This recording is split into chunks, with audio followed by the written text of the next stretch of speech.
पहिलो हाँसो पहिलो बोल सब याद छ, हिजोका बाछा आजको शून्यता साथ छ।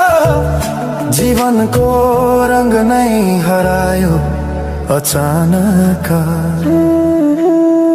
तिमी बिना बाँच्नु पर्यो कति कठिन।